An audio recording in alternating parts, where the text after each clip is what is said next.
जय हिंद बच्चों, आइए हम लोग स्टार्ट करते हैं। आज हम लोग पढ़ेंगे बायोटेक्नोलॉजी के क्वेश्चन करेंगे कुछ।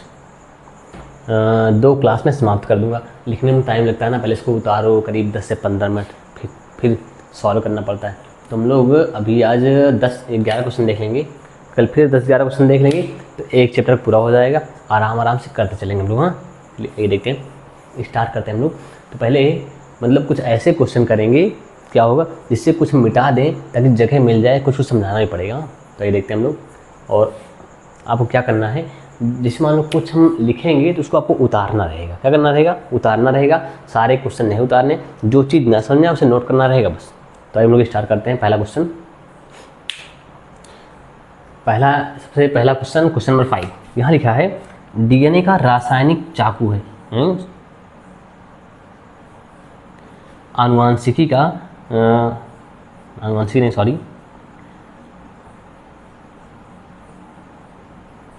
हम देख लें तब क्वेश्चन क्या था एक बार।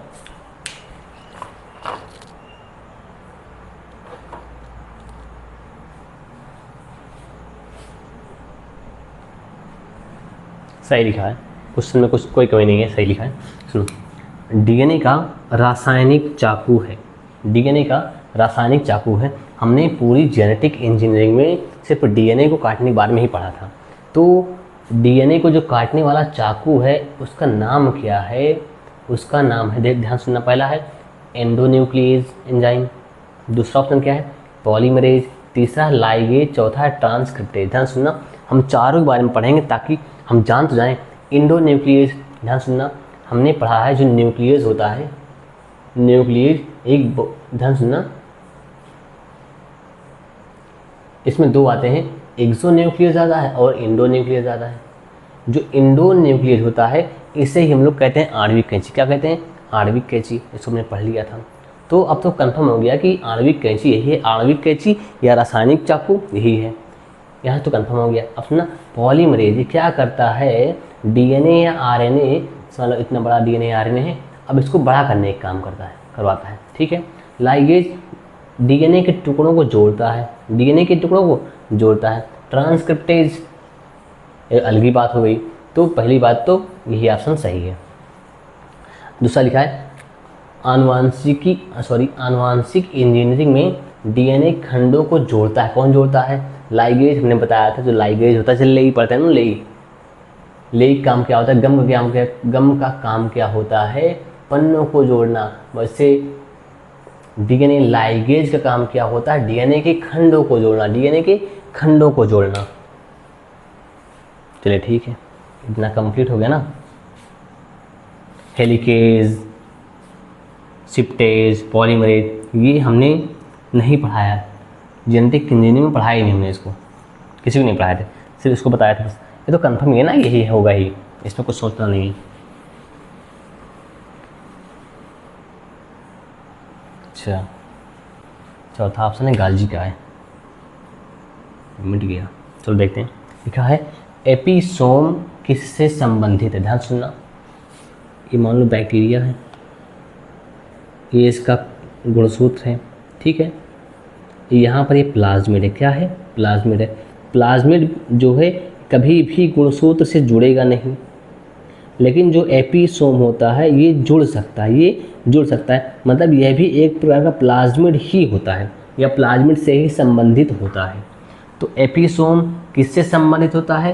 प्लाज्मिड से होता है। गाल्जी का से नहीं होता, आरएनए से नहीं होता, क्रोमोसोम से, गुणसूत्र से तो होगा ही नहीं। ठीक है, तो इतना भी कंप्लीट।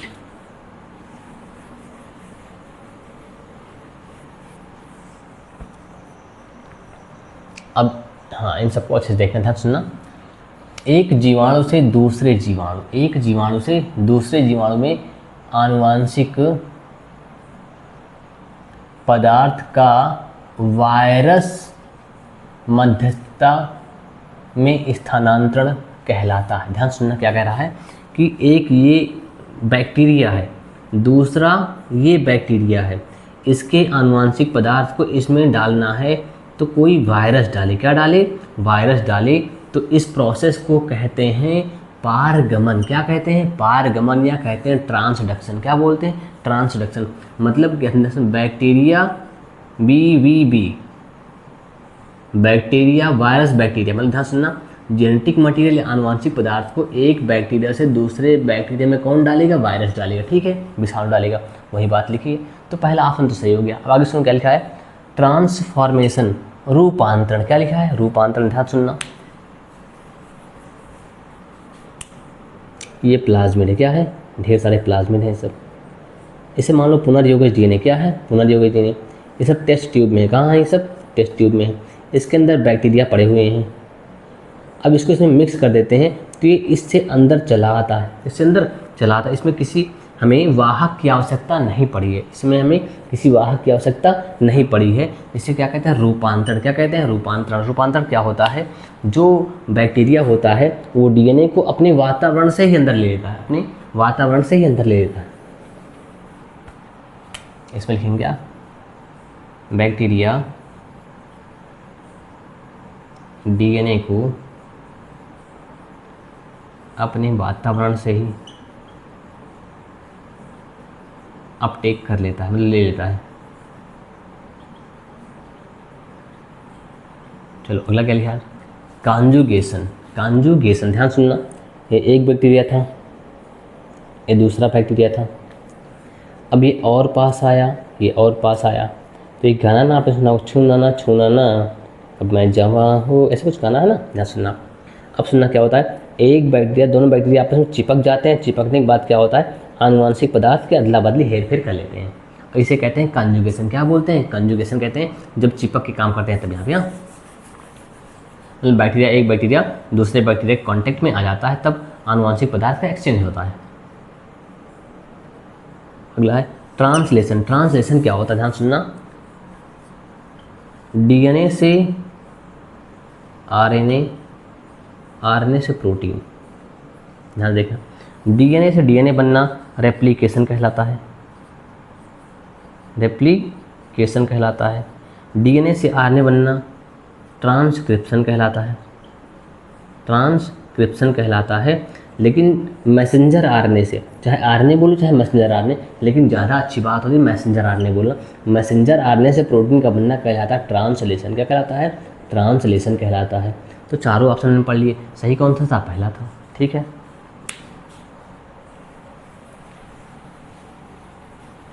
जो चीज़ आपको ना आता हो आपको नोट करना है बस।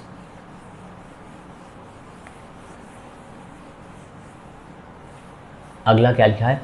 ये तो हो ही गया, अगला लिखो, देखो लिखा है पादप कोशिका में, किसमें?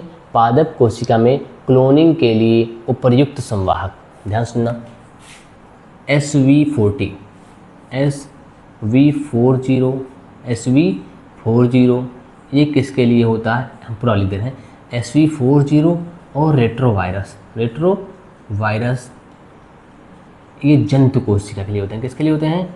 जंतु कोशिका के लिए होते हैं, जंतु कोशिका के लिए होते हैं, हमें इसको याद करना है। दूसरा पॉइंट क्या लिखा है? TI प्लाज्मिड, TI प्लाज्मिड ये प्लांट के लिए होते हैं, ठीक है। PUC PBR 322 ये बैक्टीरिया के लिए होते हैं। किसके लिए होते हैं? बैक्टीरिया के लिए संवाहक का काम करते हैं। इसे हमें याद करना है। तो क्वेश्चन क्या कह रहा है?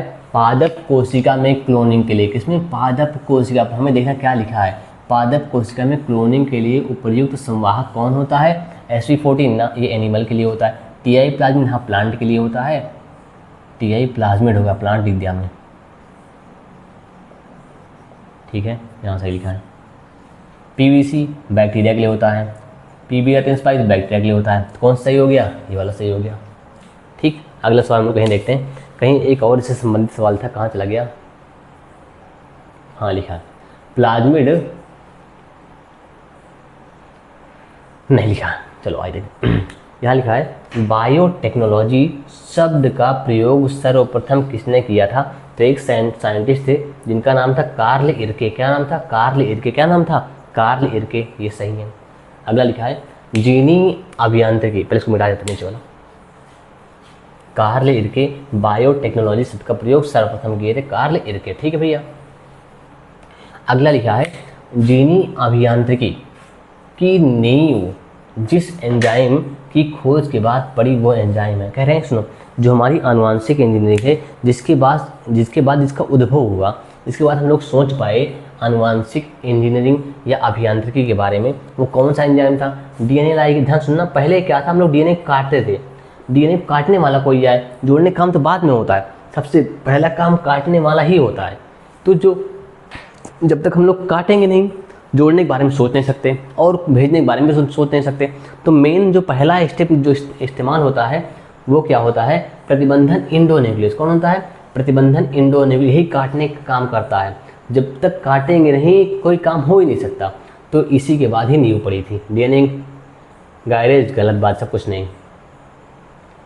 लाइगेज जोड़ने का काम करता है, पॉलीमरेज श्रृंखला बढ़ाने का काम करता है।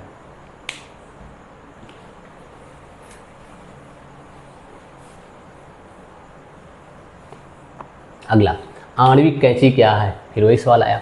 लाइगेज जोड़ने का काम करता है, गलत बात। पॉलीमरेज नहीं, श्रृंखला बढ़ाने का काम करता है। एंडोन्यूक्लियस, हाँ ये सही हो गया। आणविक कैंची काम करता है, न्यूक्लियस ना ना ना ना ना। हमें एंडोन्यूक्लियस ढूंढना है पहली बात तो, अगर ये मिल जाए अच्छी बात है, यही टिक मानना है बस। जहाँ भी एंडोन्यूक्लियस मिले वही है क्या? आणविक कैंची। क्या है भैया? आणविक कैंची है। अगला सवाल देखिए आप, क्या कह रहा है? प्लाज्मिड निम्न में से किस कोशिका में पाया जाता है?